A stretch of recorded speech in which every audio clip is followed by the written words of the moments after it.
this corner, one of the most pitiless landscapes in the world, the arid Australian outback. In this corner, one of the most resilient survivors in the world, the red kangaroo. With skills shaped by millions of years of evolution, this time it's brought a knockout punch, a devastating drought. As thousands succumb to dehydration and starvation, one remarkable kangaroo may be on the ropes. Can he make it through hell on earth? Or is this one fight even the red kangaroo can't win?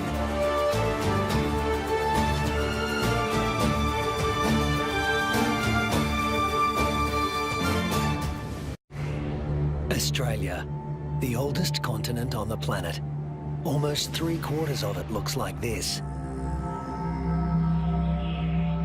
At its centre, it gets 5 inches of rain a year.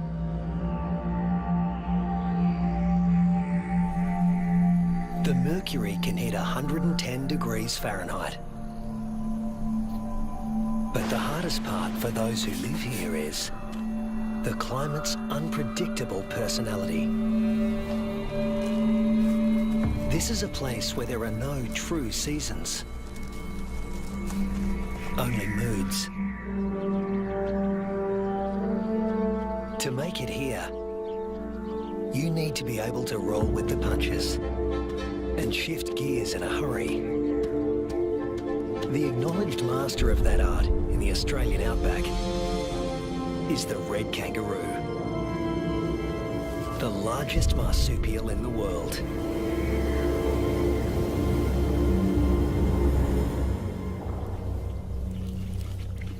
This female is pregnant. Red kangaroo females are almost always pregnant. They've evolved to adapt their reproductive systems to the unpredictable whims of the environment.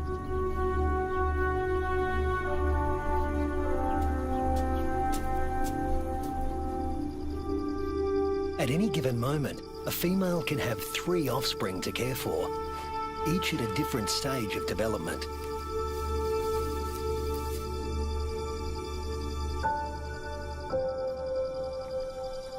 This is number 1, the peanut. After 33 days developing in the womb, the newborn emerges as a blind, hairless, pink creature, roughly the size of a peanut. We call him Rusty. There's virtually no sign of the powerful hind legs we all associate with the kangaroo. He uses his arms to make the grueling trek up the belly to his mother's nipple, guided solely by instinct and smell.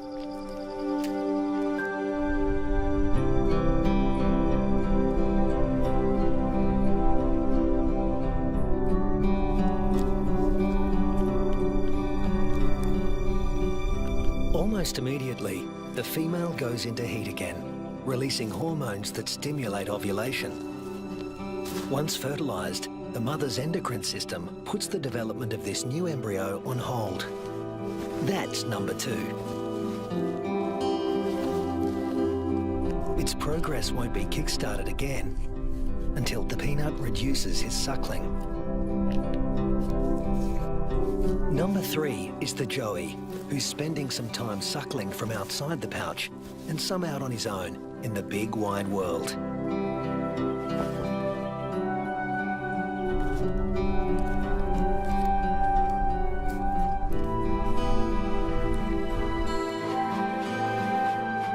The female is a living assembly line of young at various stages of development. But when times are hard, the system has to be ruthless.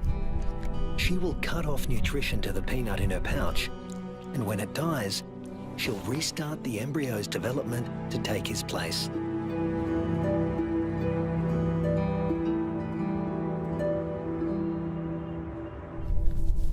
Rusty's developing nicely.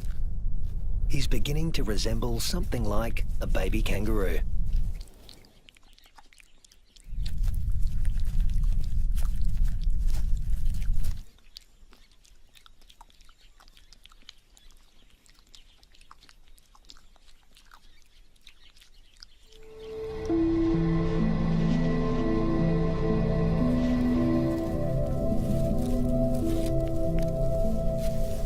3 months old, he can hear all the sounds of the world he'll soon be inhabiting. It's all so unfamiliar. It's not surprising he'd prefer to stay in the pouch for just a while longer.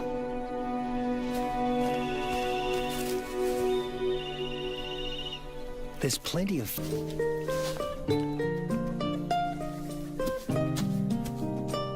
But Rusty's not the only one in the neighbourhood with a serious set of legs. An emu, the biggest native bird in Australia, announces his arrival.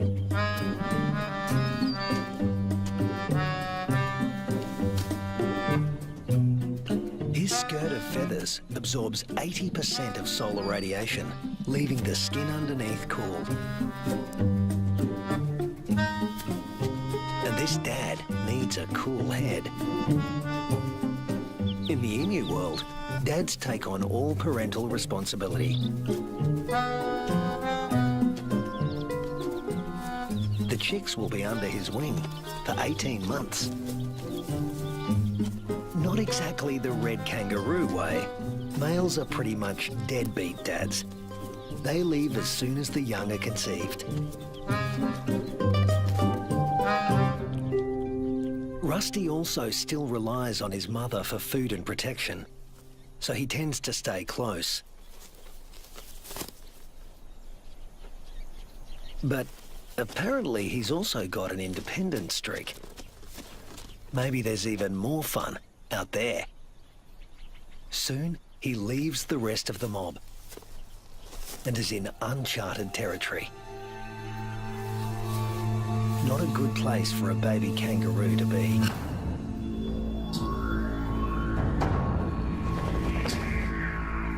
A wedge-tailed eagle, the largest bird of prey in Australia.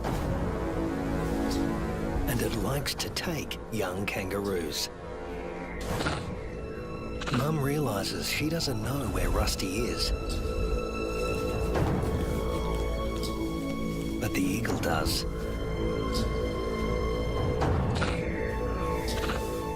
Rusty's big ears and instincts tell him something's not right, but he's too young and inexperienced to know what it is.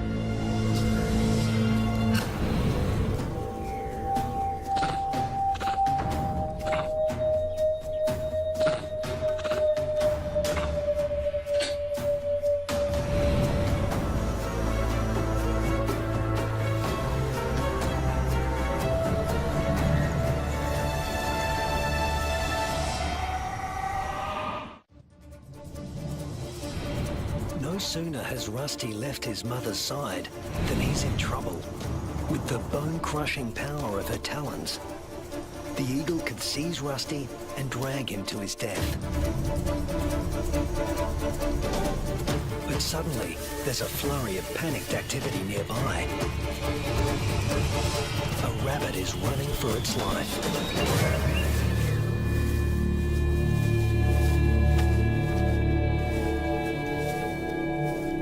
Luckily for Rusty, there was easier prey to be had.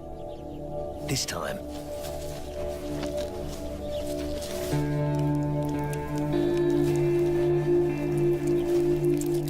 red kangaroos and wedge-tailed eagles share the same territory, and when the eagle has a chick to feed, the hunting never stops. More than 10% of the eagle's diet is kangaroo.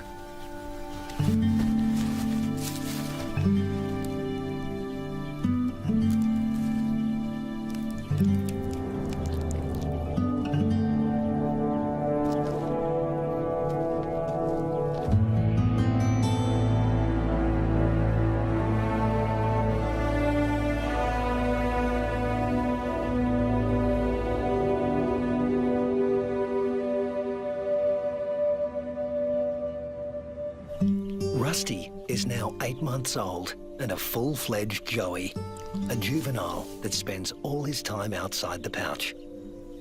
In a few months, he won't have Mum's milk to rely on anymore.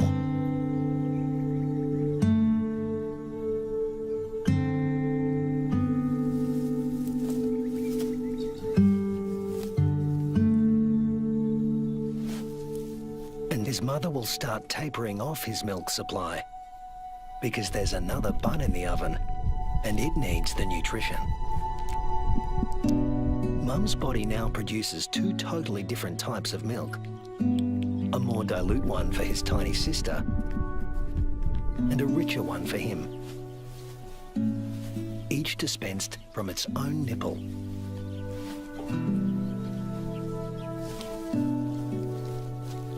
But males like Rusty are about 10% larger at weaning than the average female and are heavy drinkers.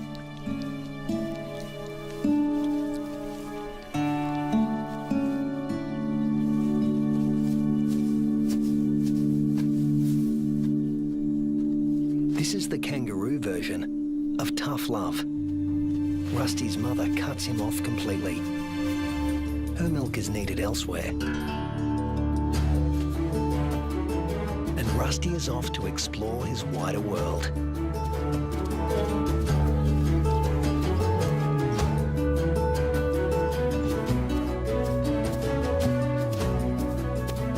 Before long, he happens on another group of kangaroos. These are grey kangaroos, smaller than reds and more suited to areas where the climate is relatively predictable. They don't conserve water as well as reds and prefer the shade of the wooded areas on the desert's edge. Rusty is apparently a new experience for them as well.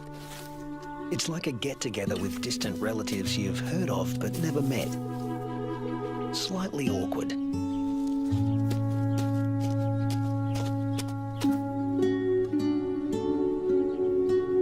And here comes another branch of the family, wallaroos.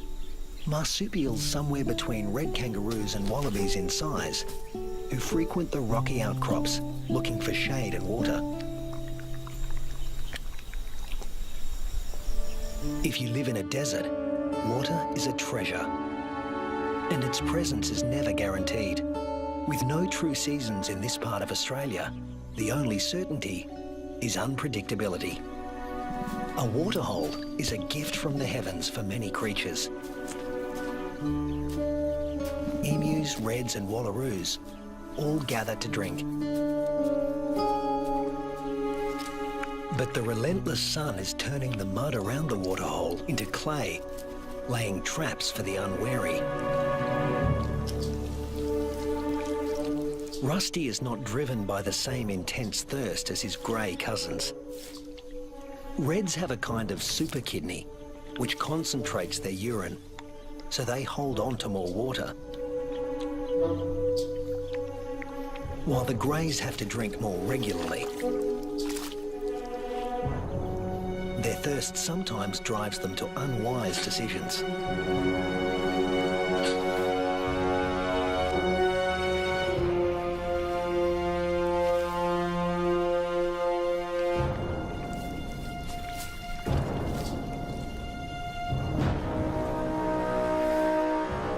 This young grey is in trouble, deep trouble, and he's drawing some unwanted attention.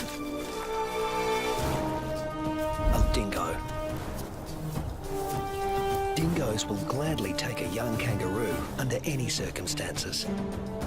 A joey stuck in the mud and unable to flee, that's just too good to resist. The other kangaroos can't help him. His fate is sealed.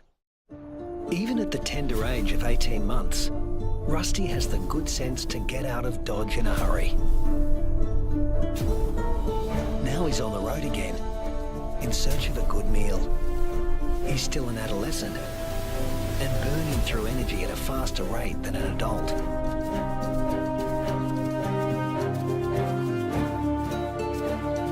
Kangaroo mobs can number in the hundreds, but this one is relatively small.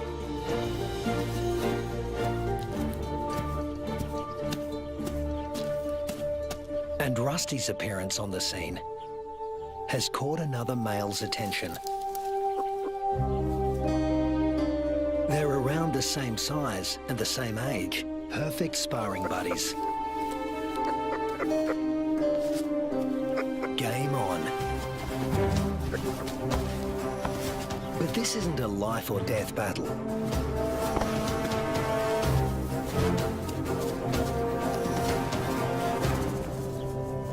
What they learn here will be crucial in later life, when the stakes are higher.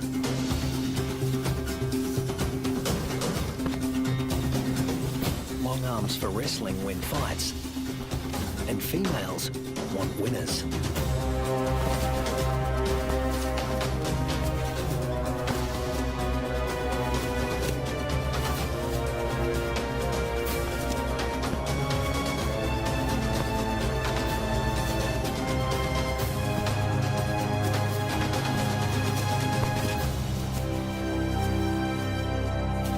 Rusty doesn't come out on top this time, but the boxing experience is invaluable. At this age, the learning curve for a kangaroo is steep and full of surprises. A sudden rustle in the dry grass spooks the gang he's hanging out with.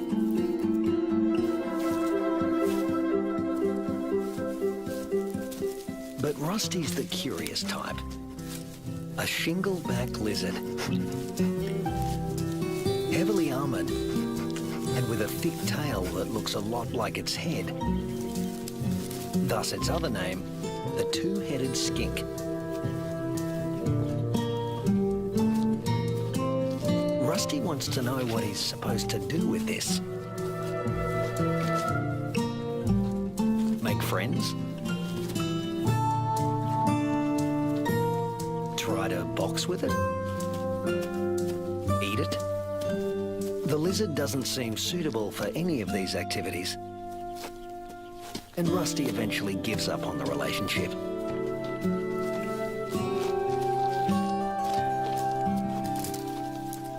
This part of the Central Australian outback has been hot and dry for weeks. The plants have been picked clean. When food sources dry up like this, red kangaroos are superbly adapted to survive. Still, even they can't live without water.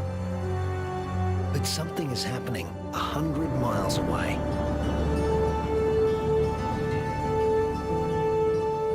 Where the sky has opened up and torrential rains are soaking the parched earth. These waters will end up in the Channel Country and be funneled inland hundreds of miles away from their origin. The channels are dry now, but because the region is low-lying, they won't be for long.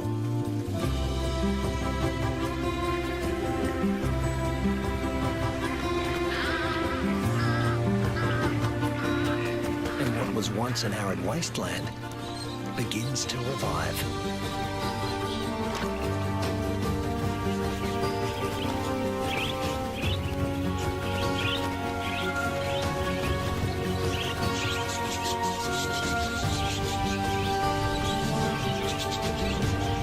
From the swirling flocks of budgerigars to the dingo mum and her pups, all are drawn to the life-giving waters. The young eagle flexes its new feathers, and a young kangaroo celebrates in her own playful way.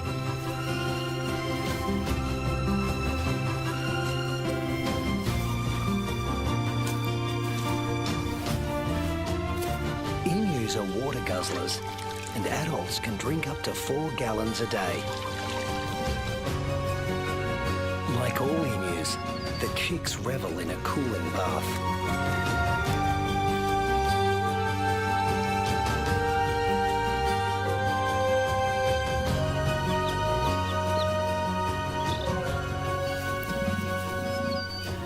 There are some 500,000 emus roaming around the outback, browsing on fruits and seeds.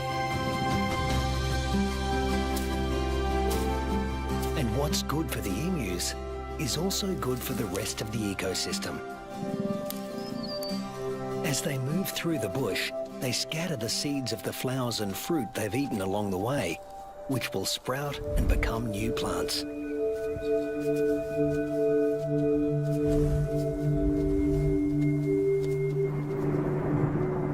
The weeks turn into months. Rusty Red kangaroos are built to get where they want to go. Unfortunately, sometimes, especially when they're inexperienced, they get someplace they really don't want to be.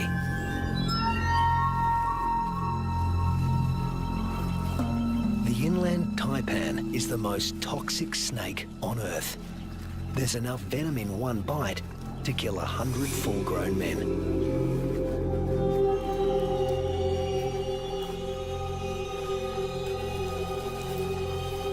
And it specialises in killing mammals. The Australian desert is the kingdom of the reptiles, but kangaroos know too well to leave all snakes alone.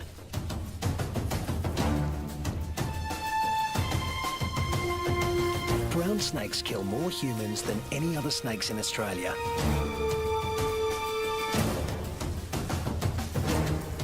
But it's not the biggest reptile in the neighbourhood. This is.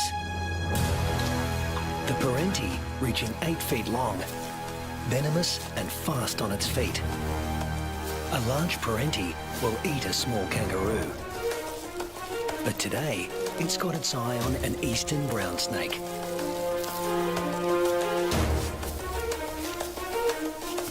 The forked tongue of the Parenti follows the brown snake's chemical scent trail and leads him to an abandoned burrow. A burrow with only one entrance. With a Parenti in the picture, a sanctuary can easily become a death trap.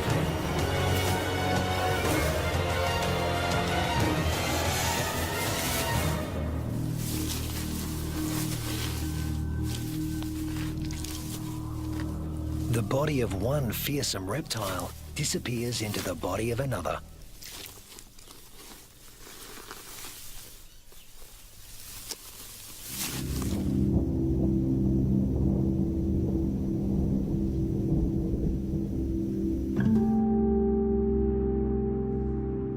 The months roll on, and Rusty has grown in both size and experience.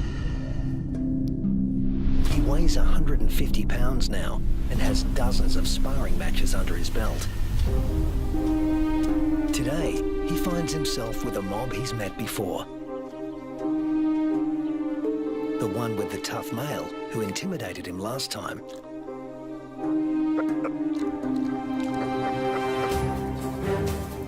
But that was 5 years ago, and Rusty's not running away this time. Each tries to attack his rival's head. Each instinctively keeps his own head back out of range. Although highly ritualized, fights between dominant males can mean a future as king or a loner, depending on the outcome. Testicles can be retracted. Don't want those damaged. Rusty, with the darker fur, is putting up a good fight, but the alpha male is more experienced.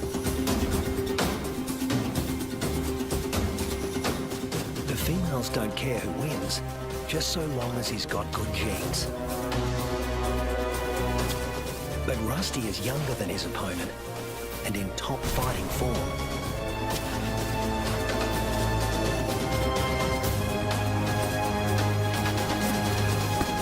Finally, the king goes down. Now the mob is paying attention.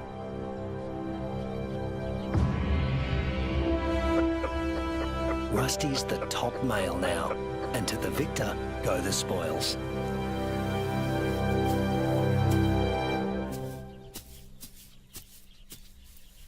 His first choice is this female, though he needs to give her urine the sniff test to make sure she's ovulating.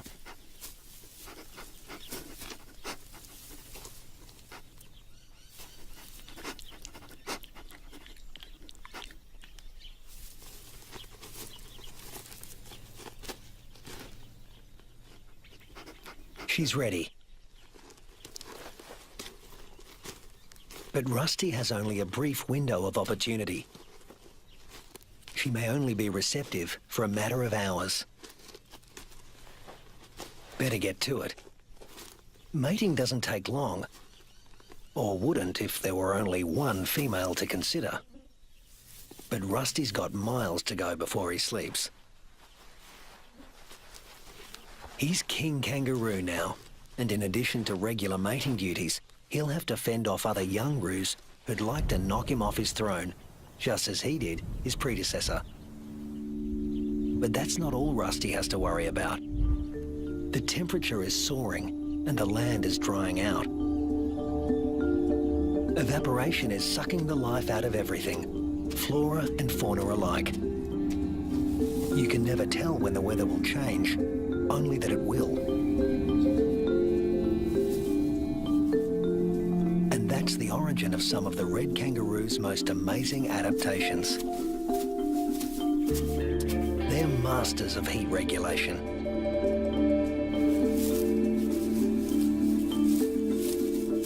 The fur on their backs reflects about 30% of incoming heat and keeps their skin cool, the blue parts of this thermal footage. Spreading saliva over their forearms cools the blood, which has been brought close to the skin surface via a dense cobweb of capillaries.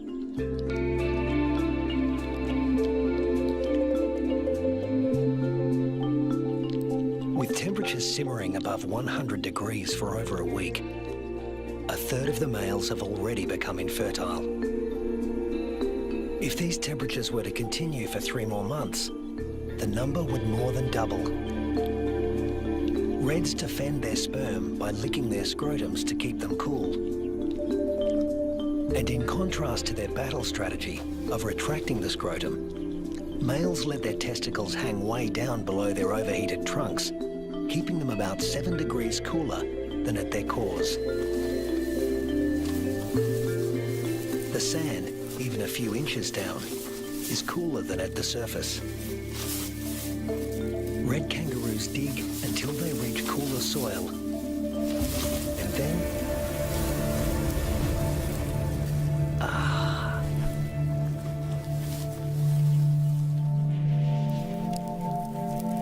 it hasn't rained in months now. The dry, dead grass offers Rusty no nourishment. But then,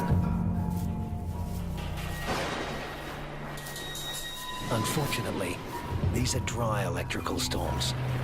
No rain will come from them. But something else will.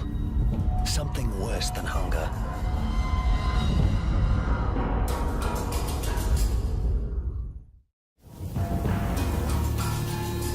Lightning has ignited the dry grass of the outback. The kangaroos can easily outrun a grass fire. Almost 10% of arid Australia can burn like this in a single year. In a matter of hours, the fire consumes what little forage there is. Rusty has to move on. But there's really nowhere to go. Not this time. Parts of desert Australia are in the grip of a once-in-a-century drought, while heat waves smash temperature records.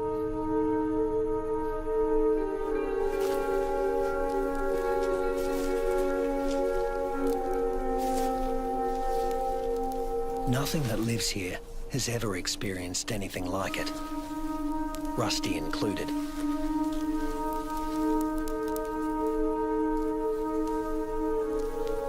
Some are suffering from severe malnutrition and dehydration. But if anyone can survive this, it's a red kangaroo.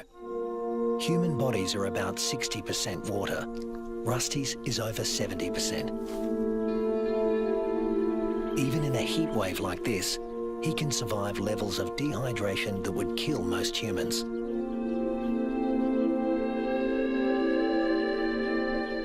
Reds only sweat when they're on the move. At rest, they pant, which uses less water than sweating. Raising their breathing rate to over 200 breaths a minute reduces their deep body temperature and cools their brains. And of course, they cover their limbs in cooling saliva. But there's a price to pay. Licking uses up precious water. If the drought continues much longer, this form of cooling will be too costly. The kangaroos stay under whatever shade they can find. When times get this tough, females switch off their milk supply. Maternal instinct is strong, self-preservation is stronger. Unweaned offspring outside the pouch are the first to die, and the young in the pouches are next. As it dies, the female reactivates her waiting embryo, but if the drought persists, it too will die, and she will stop reproducing altogether. Even Rusty, one of the strongest, is in trouble. In these conditions, the males are the first to succumb, especially the largest, who, like Rusty, need more food.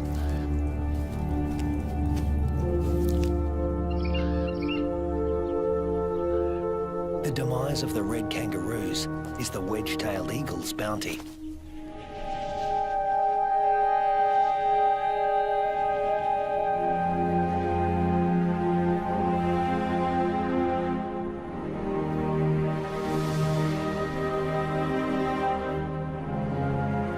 And it's not just the kangaroos that are suffering. The drought is taking its toll everywhere. Predators turn on each other to protect a tiny piece of rancid meat.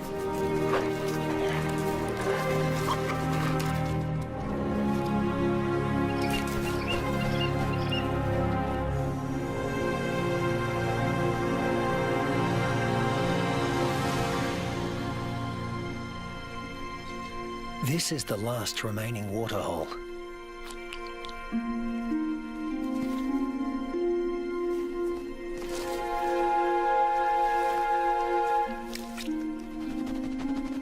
It's stagnant and salty. Ordinarily, the animals would never drink this water.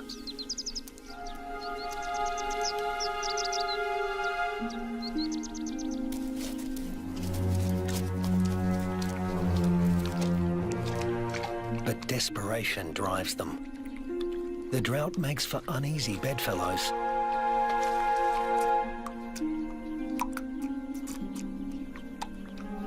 This is a sign of things to come. Heat waves in Australia are becoming hotter and more frequent.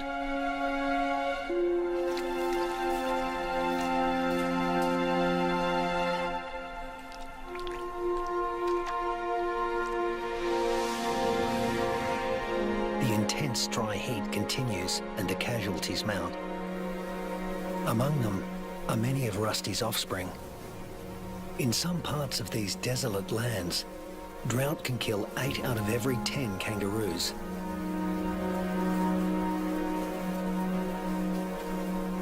But Australia's desert inhabitants are a resilient bunch. After all, these may have been the hottest temperatures for the last 100 years. But these species have successfully weathered the climate for tens of thousands of years.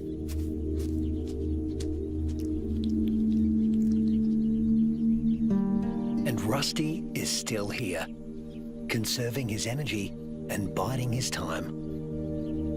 A change is going to come. It always has. After 12 months of merciless drought, the landscape is dotted with the remains of those that couldn't hang on any longer. But in the Australian outback, all bad things come to an end. Eventually. Thunderclouds are gathering in the distance. Rusty seems to sense a change in the weather. Somewhere there is rain, and where there is water, there will also soon be food. He just has to get there.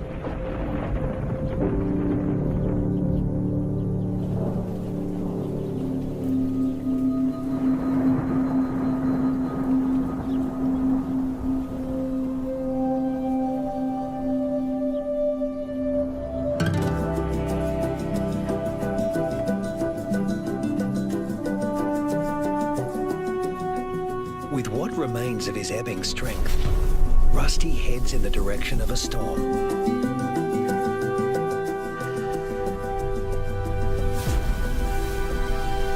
As do the other red kangaroos that have made it this far.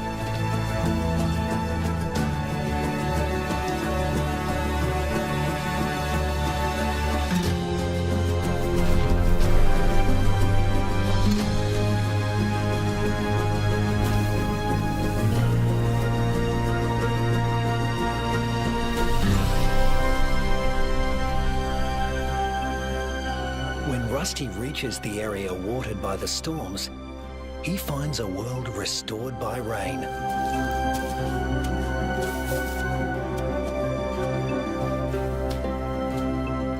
Plenty to eat, plenty to drink. You can almost see the relief and joy in their hopping.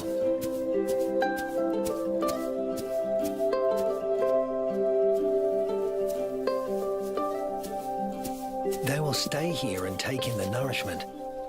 In only a few weeks, males and females will have their health restored, and soon they'll be ready to reproduce once again.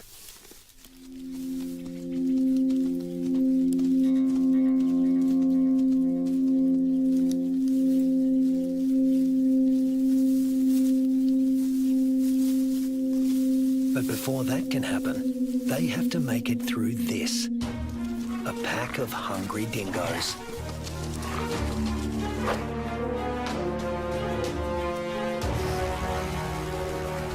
Hunting in a pack more than doubles a dingo's success rate. Normally, they'd go for the weakest kangaroos in the group. But a pack of this size can take down something bigger. Something like Rusty.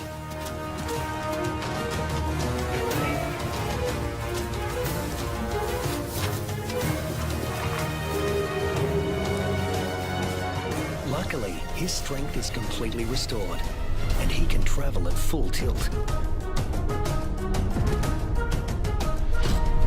Rusty doesn't accelerate by bounding faster, but by bounding further. He lengthens his leaps, at times covering 25 feet in a single bound.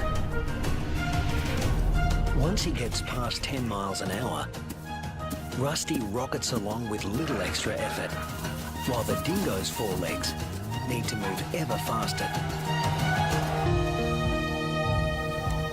Now hitting 25 miles an hour, Rusty's only using about half of the energy the dogs are putting in. They have no chance of catching him.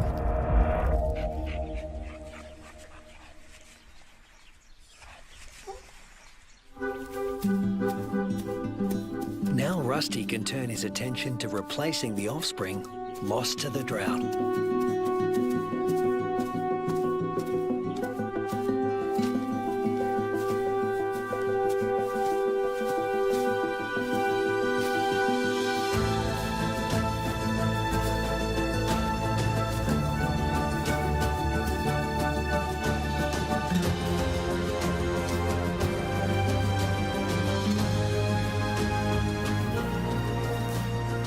At 200 pounds, powerful, and in the prime of life, there's no question that he's the dominant male of this gang.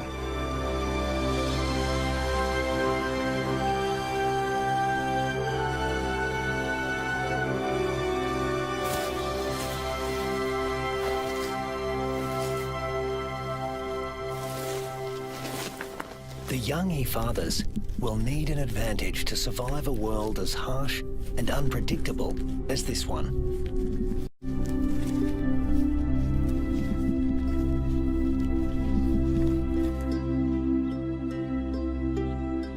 What greater advantage could there be than to begin life as the progeny of the undisputed king of the red kangaroo mob?